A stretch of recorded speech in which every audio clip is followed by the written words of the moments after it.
I think that being here in Victoria's house and garden, it's like being in a little bit of history, and coming in and meeting Sir Julian Huxley, whom I knew when he was alive, is quite special. So I'm just very happy to be here.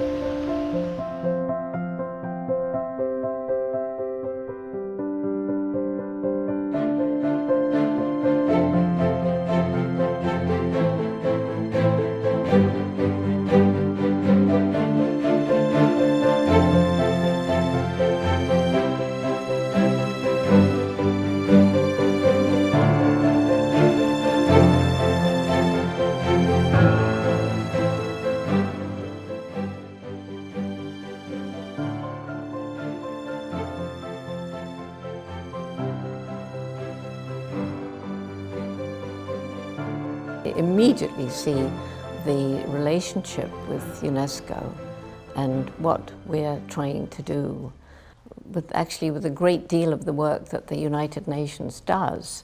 You know, I mean, they made me a UN Messenger of Peace. That was because of Roots and Shoots, because we are trying to break down the barriers that we love to build between people of different nations and cultures and religions, and also between us and the natural world. So I'm really glad that I've been here and met everybody and learned a little bit about this wonderful woman. So I'm happy to be here, and thank you for welcoming me.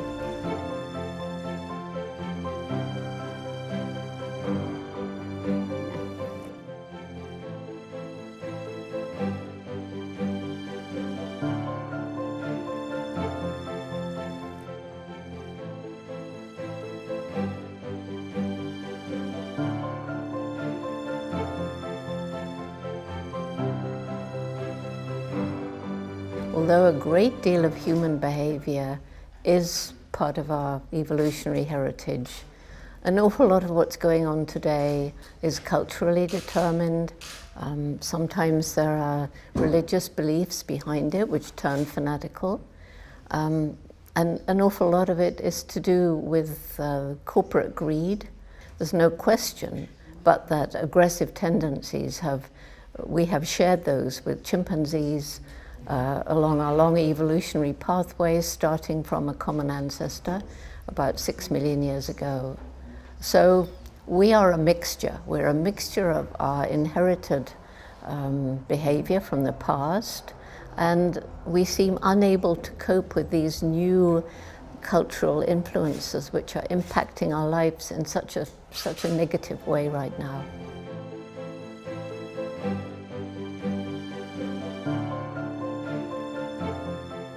Young people are going to inherit the mess that we've made. And it was when I was meeting young people in many different countries around the world and finding that so many of them, high school, university teacher age, had lost hope. And some of them were depressed, some of them were angry, some of them were just, doesn't really matter what we do, they were apathetic. And so I began talking with them, and basically they all said the same thing. We feel this way because you've compromised our future and there's nothing we can do about it. And we have. I look at a small child today and think how we've harmed the planet since I was that age, and I feel ashamed of my species. But I don't think it's too late. Every single one of us makes an impact every single day. Let's learn to live in peace and harmony with each other, between different cultures and religions, between different countries, and between us and the natural world. And a lot of this is based on learning respect for the different animal species, respect for each other. You may not always agree with someone, but you can respect them. And if you respect them, you will listen to them. And sometimes when you then have a discussion, you can come to some kind of compromise.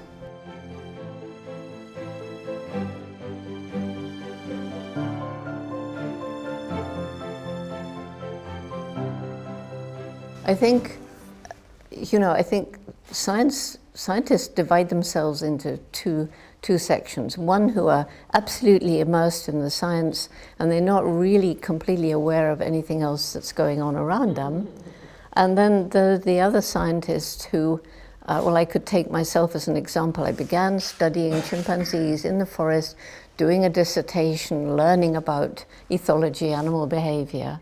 And then when I realized that right across Africa, chimpanzee numbers were dropping and forests were disappearing, I knew I had to change.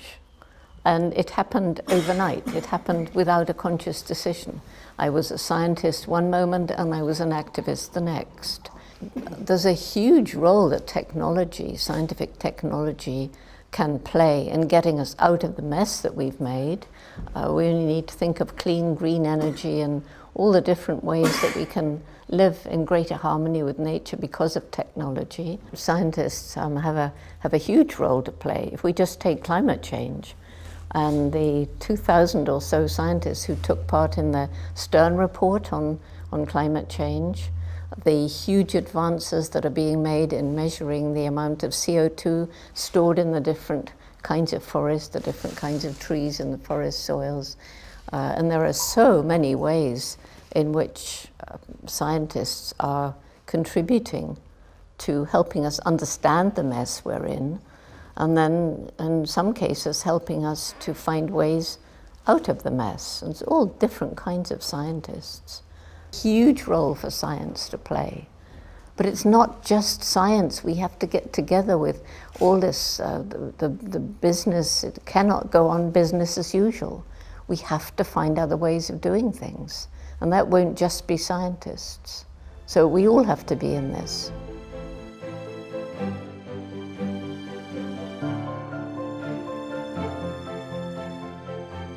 There's been a perception in the minds of many that to be a good scientist, you have to be objective above all else. And so brain and intellect comes first, and the human heart comes second. I was actually told that. To be a good animal behavior person, you mustn't allow your emotions or anything like that to come in the way of what you're perceiving. Whereas in fact, that's completely wrong. If you deny intuition when you're watching animals so that you get a feeling, that feeling is what enables you to go out there and say, okay, I think this is what it means, now let me find out if it's true. And so I think for more girls to become involved, we need to understand that a good scientist is one with heart and head working in harmony. And I think that's tremendously important.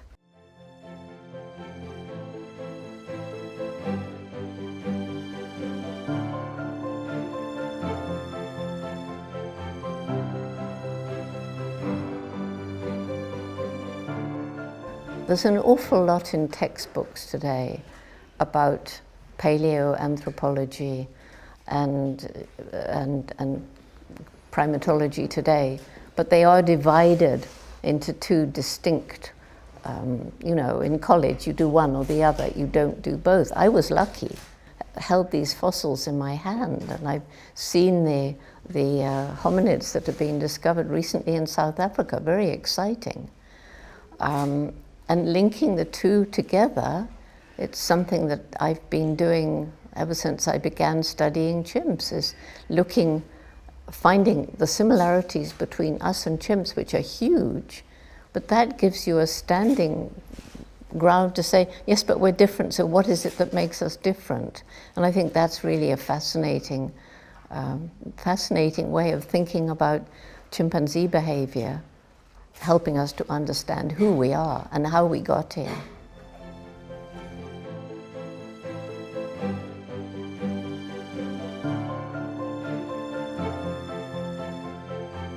Well, the preservation of biodiversity is horribly affected by unsustainable farming methods. There's no question about that. And I've been with people who are practicing sustainable farming and permaculture and this kind of thing, and it works. But you hear all the time, well, we can never feed the growing population unless we do intensive farming and use all these chemicals. The way that permaculture is producing good food, and plenty of food, without all these agricultural chemicals and without genetically modifying the plants too. Do you realize how strange we are as a species? I mean, can this planet actually sustain 9 billion? And yet we have this circular argument.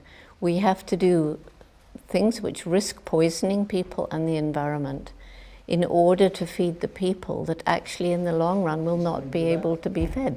It's crazy. So when there isn't a promise of unlimited food, then family size will be adjusted so that we don't overpopulate the planet. Because if we carry on like this, I don't care how many innovations are made with food production. The time will come when we run out of finite natural resources. It's not a subject that's very easy to talk about.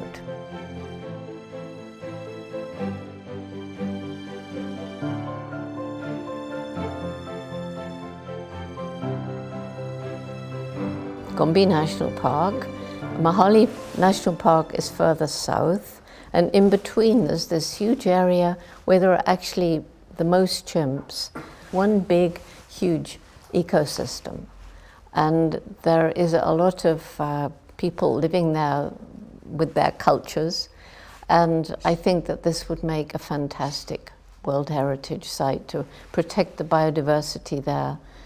So that people can continue to study these chimpanzees with their different cultures. They have cultures too. And one of the things that I realized very early on was that everywhere where chimps have been studied, they have different tool-using behaviors. And if we count it as a culture behavior passed from one generation to the next through observational learning, then these are different cultures because you watch the infants watching and imitating and practicing, and finally they're able to show the tool-using behaviors of their particular culture. And they're living in and among the indigenous people there who were hunting them, but they've been persuaded to stop, temporarily anyway. So, that's the kind of place that I would say would be fantastic to make into a cultural heritage for chimps.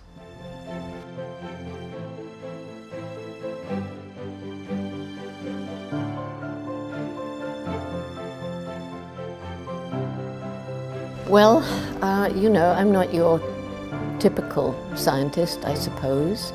I have always believed that the way to effect change is you've got to get into the heart. Because if somebody is on a polar opposite to you and you start arguing brain to brain, it just doesn't work. Because if you watch two people arguing like that, you'll notice after a bit that they stop listening to each other because they're so busy trying to refute what's being said that they're not really taking in. So my method is telling stories.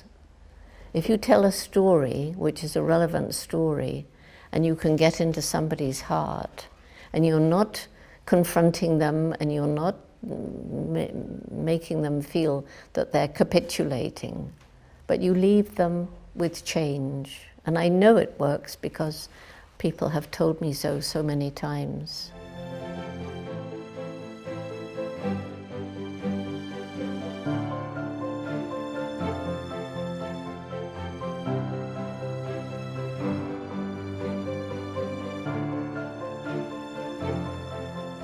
On the one hand, we've got all the cultural differences between people in different parts of the world and different parts of the same country, actually. And we're now getting a complete mix of cultures because of immigration. I mean, think what's happening in Europe. It's, having just been in Europe, the situation is absolutely horrendous. So we've got cultures coming in from all over, from Africa, North Africa, and from Europe, from the Middle East, all with their different cultures. And here there are two sides of a problem. You can see both. On the one hand, people escaping either from war, which is very obvious, but even from dire poverty, that's pretty obvious too. So every bit of sympathy is with these people who are desperate for a different kind of life. On the other hand, you see a small country with people pouring in. They haven't even got jobs for their own people, and now there's this huge amount of people coming in as well. In some cases they feel they haven't even got enough food for themselves, but now they've got to feed hundreds of thousands of more people. So I know this isn't answering your question, but it is a very important aspect, and there is talk now about sharing out some of these refugees with other parts, and that would include Latin America, countries with some space. Some of them are going to Canada, some of them are going to USA. So we're mixing up cultures more and more and more. Well, the international cooperation is desperately important, and we have to be understanding and respectful of the different cultures that are coming in. And we do have to talk more, I'm quite sure, about feeding a world population. If we don't solve it, the food problem is one, but if we go on emitting more and more greenhouse gases, with the large population, the climate change, the heating of the globe, I'm really glad with you that I'm not going to be here in 50 years. But we have to fight for the rest of our lives to try and make change. Because I do believe that all around the world, more and more and more people have understood that climate change is for real. I mean, everywhere I go, there are people who tell me, well, the weather is really peculiar. It's either hotter than it should be, or it's colder, or there are more storms. The drought is terrible. It's lasting longer than you would expect because of El Nino. And the floods are worse than you would expect because of El Nino. And so I always, we can so easily blame the politicians, but it's big business, really, that's behind an awful lot of it. And the only way that we will really get all the politicians to agree and to make binding agreements is if there's enough of the general public behind them. Because politicians want to be re-elected, and they want more than 50% of the electorate behind them to make tough choices. Because, I mean, it's hard for a politician, I think. And then we need a new culture, which is beginning in the big corporations, to understand that they have to pay back. Social responsibility is creeping in. And hopefully, with the sort of doom of climate change really hanging over us now, that the results of COP21 will be all that we could hope for.